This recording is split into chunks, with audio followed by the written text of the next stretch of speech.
The Viking, warrior, explorer, poet, a symbol of rugged independence and untamed spirit. For centuries we have romanticized them, turning their brutal history into epic tales of glory. We see the horned helmets that never existed. We imagine noble savages sailing toward the sunset. We see strength, freedom, and adventure. But this vision is a fantasy, a carefully curated dream that ignores the darkness lurking just beneath the surface. The truth of the Viking Age is far more complex and far more brutal than the legends would have us believe. And nowhere is this brutality more apparent, more shocking, than in how they treated their own children. Today, we pull back the veil. We are not here to talk about raids or battles with foreign kings. We are here to talk about what happened within their own homes, within their own families. We are going to explore the accepted and often legally sanctioned practices of infanticide, child abandonment, brutal training, and the terrifying reality of growing up in a world where a child's life was conditional. This is a journey into the true heart of the Viking Age, a side of history that is often ignored because it is profoundly disturbing.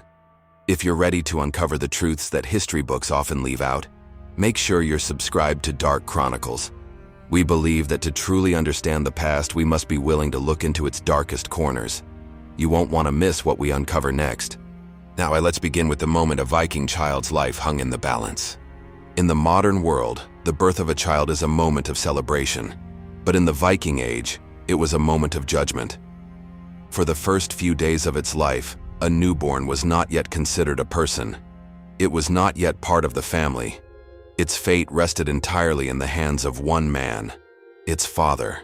This practice was known in Old Norse as bera ut, or setja ut, which translates literally to carry out or to put out. We call it infant exposure. It was the legal and socially accepted right of a father to abandon his newborn child in the wilderness to die. Once the child was born, it was placed on the floor. The father would then inspect it. If he picked the child up, he was accepting it into the family. He would then hold a naming ceremony, often involving the ritual sprinkling of water, formally acknowledging the child as his own and giving it a name. From that moment on, the child had legal rights, and to harm it was murder. But if the father did not pick the child up, its fate was sealed. The child would be taken from the mother and left in the wild, on a mountain, in a forest, by a river, left to die from starvation, the cold, or an attack by animals. Why would they do this? The reasons were as harsh and unforgiving as the Scandinavian landscape itself. The most common reason was deformity or sickness. In a society that depended on physical strength for survival, for farming, for raiding, for defending one's home, a disabled child was seen as a drain on the family's limited resources. They were considered unable to contribute, unable to live a full life, and unable to achieve an honorable death in battle. As the National Museum of Denmark confirms, this practice was legal even after the arrival of Christianity, specifically for children with deformities. The law itself made a distinction between a healthy child and one deemed unfit for life. Economic hardship was another major factor. A poor harvest, a long winter, or too many mouths to feed could mean that a new baby, however healthy, was a death sentence for the rest of the family. It was a brutal calculation of survival. It's a horrifying concept to us today. The idea of a parent having the legal right to end their child's life is almost unthinkable. If this glimpse into the cold reality of Viking life has already shocked you, hit that like button. It helps us know that these difficult histories are important to tell. But there was another, even more sinister reason for infant exposure. A reason that may have shaped the entire trajectory of the Viking Age itself. When archaeologists and historians began to study the demographics of the Viking Age, they noticed something strange. In many burial sites, there was a significant imbalance, a surplus of men and a shortage of women. This led to a dark and controversial theory: selective female infanticide. Did Viking families preferentially abandon their female infants? The evidence is debated, but compelling. In a society where a son could work the farm, fight in raids, and carry on the family name, a daughter could be seen as an economic liability. She would require a dowry to marry, and her labor would ultimately benefit another family, not her own. Historian Nancy L. Wicker and others have argued that this practice could partially explain the dearth of women in Viking Age Scandinavia. Later medieval sources, like the Icelandic sagas, record the practice as part of pagan Scandinavian tradition. The theory goes even further, suggesting this self-created shortage of women may have been a primary driver of the Viking Age itself. Think about it. A society with a large population of young, unmarried, aggressive men with no prospects of finding a wife. What do? They look elsewhere. They get in their longships and sail to foreign lands, seeking wealth, glory, and women. This theory is still a hot topic of debate among historians. Was a shortage of women the spark that sent the longships sailing? Or were the reasons purely economic and political? It's a fascinating question about cause and effect in history. What do you think? Let me know your theory in the comments below. I read as many as I can. Whether it was a primary cause or just a contributing factor, the evidence suggests that a daughter's life was often valued less than a son's. The decision to put out a child was the father's alone, and in a world defined by patriarchal power, sons were simply more valuable. But for the children who were allowed to live, survival was not guaranteed. In fact, for some, it meant being forged in a crucible of violence from an age we would find utterly horrifying. For a Viking boy, there was no separation between play and preparation for war.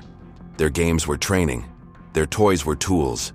From the moment they could walk, they were being shaped into the warriors their society demanded. But sometimes this play crossed the line from training into true, deadly violence. And the sagas are filled with shocking accounts of this. The most famous example comes from the saga of Egil Skallagrimsson. At a local gathering, a 7-year-old Egil is participating in mock combat. He is paired against an older, stronger boy named Grim, and he loses. Humiliated and furious, Egil grabs a stick and strikes Grim. Grim, in turn, mocks him further, throwing him to the ground. For a Viking, even a 7-year-old one, this public humiliation was an unbearable stain on his honor. Egil seeks out an older friend, who hands him a weapon, a battle axe. Without hesitation, the 7-year-old boy returns and splits Grim's skull open, killing him instantly. This single act by a child escalates into a full-blown battle between the adults, resulting in the deaths of 7 more men. The saga treats this not as a shocking aberration, but as an example of Egil's precocious warrior spirit. He was expected to react violently to a slight against his honor, a 7-year-old committing murder over a game and being celebrated for it. This story cuts to the very core of the Viking warrior ethos. It's a history that needs to be heard to understand the true nature of their society. If this story shocked you, share this video with someone who thinks they know the Vikings. The reality is darker than they imagine. This expectation to participate in violence wasn't limited to quarrels during play. Children were integral to the system of blood feuds that defined Viking society. In the Gisla saga, 2 boys, Helgi, aged 12, and Birger, aged 11, are tasked with avenging their father's murder. They are not shielded from the cycle of revenge. They are expected to be its instruments. To be a child in the Viking Age was to be born into a world where violence was the primary tool for resolving conflict, and you were expected to learn how to wield that tool from your earliest days. There was no concept of childhood innocence. There was only the harsh reality of survival. The modern concept of childhood, a protected, carefree time for play and education, simply did not exist in the Viking Age.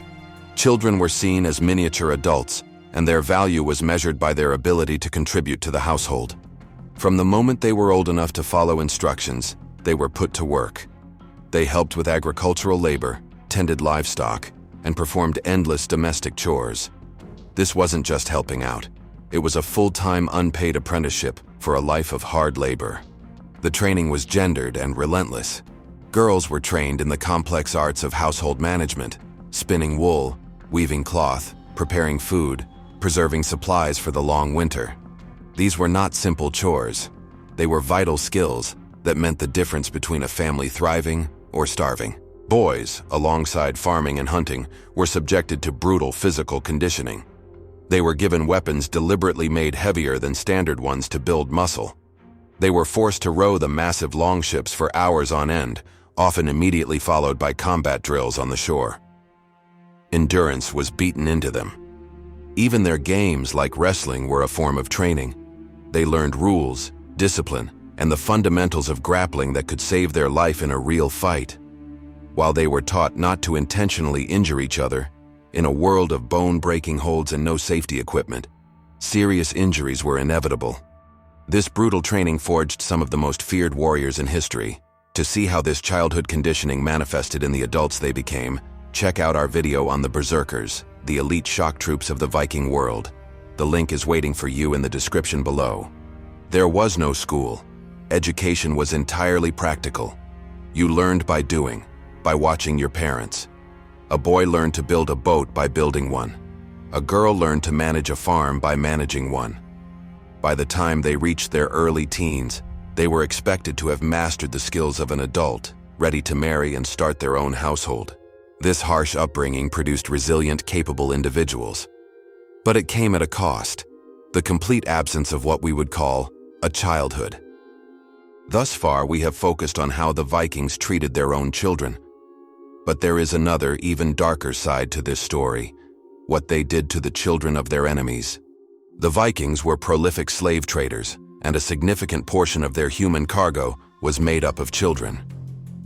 During their raids across Europe, from England to Russia, they captured and enslaved countless people. While very young children were often killed or left behind as they were not useful for labor, older children and teenagers were highly prized. These children were known as thralls. They were property with no rights, no freedom, and no hope. They were forced into a life of hard labor, serving their Viking masters on farms and in households across Scandinavia. They were bought and sold at markets like cattle. And then there were the children born into this system. The children of female thralls, often fathered by their Viking masters through rape, were born slaves themselves. They were born into a world where their bodies were not their own, destined to serve the family that had stolen their mother and destroyed their lineage. These are the forgotten victims of the Viking Age. Their stories are rarely told. Here at Dark Chronicles, we believe every victim of history deserves to have their story heard. If you agree, and you want to support our mission to tell these difficult truths, make sure you're subscribed. It's the best way to ensure these stories are not forgotten. The presence of child slaves adds a horrifying dimension to Viking society. It demonstrates that their brutal pragmatism was not reserved for their own offspring. It was a worldview applied to all children, where value was determined by utility, strength, and lineage. If you were not strong, not of the right bloodline, or not useful, your life was forfeit. Given this culture of abandoning disabled infants, how do we explain one of the most famous and successful Vikings in history, Ivar the Boneless? Ivar, a leader of the great heathen army that invaded England in the 9th century, is a figure shrouded in mystery, starting with his bizarre nickname. The most common interpretation, popularized by the TV series Vikings, is that he suffered from a congenital disorder, possibly osteogenesis imperfecta, or brittle bone disease, which left him unable to walk. If this is true, his very existence is a paradox.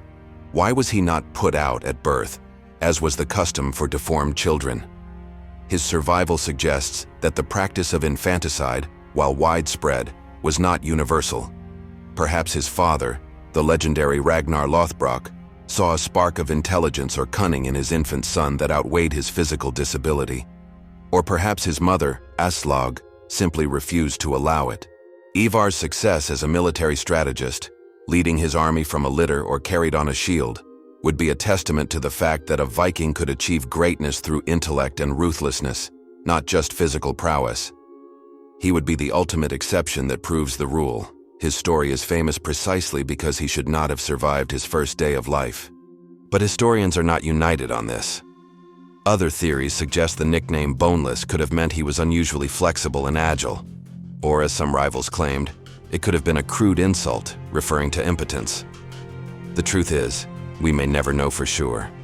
What's your theory on Ivar the Boneless? Was he a disabled genius who defied the odds? Or is the story more complex? I'd love to read your interpretations in the comments. Whatever the truth, the legend of Ivar highlights the central tension of Viking society, the overwhelming pressure to conform to an ideal of physical perfection, and the rare, remarkable instances of individuals who shattered that mold through sheer force of will. Infant exposure, selective female infanticide, child warriors bred for blood feuds, a complete absence of childhood. This is the legacy of the Vikings when it comes to their children. It is a legacy of brutal pragmatism, born from a world of scarcity, violence, and unforgiving gods. It is easy for us to judge them from the comfort of our modern world, but to understand them, we must try to see the world through their eyes. A world without medicine, where a disabled child was a guaranteed tragedy. A world without law enforcement, where family honor had to be defended with an axe. A world where the survival of the clan outweighed the life of the individual. This does not excuse their brutality, but it does explain it. The Vikings were not monsters. They were human beings living in a monstrous world, and they made monstrous choices to survive. Their story serves as a dark mirror. It reflects back at us how our own concepts of childhood, of human rights, of the inherent value of every individual life, are not universal truths. They are recent, fragile inventions, built over centuries of struggle and moral evolution. The Vikings remind us what humanity can look like when those inventions are stripped away. Learning about the shocking things the Vikings did to their children is not about reveling in darkness. It is about understanding the immense distance we have traveled as a species. It is a reminder of the value of compassion and a warning of what can be lost when survival is all that matters. The darkness of the past holds powerful lessons for the present. If you believe in understanding the whole story of humanity, the glorious and the horrifying, then join the Dark Chronicles community. Hit subscribe and ring that bell so you can be the first to join us on our next investigation into history's most challenging truths.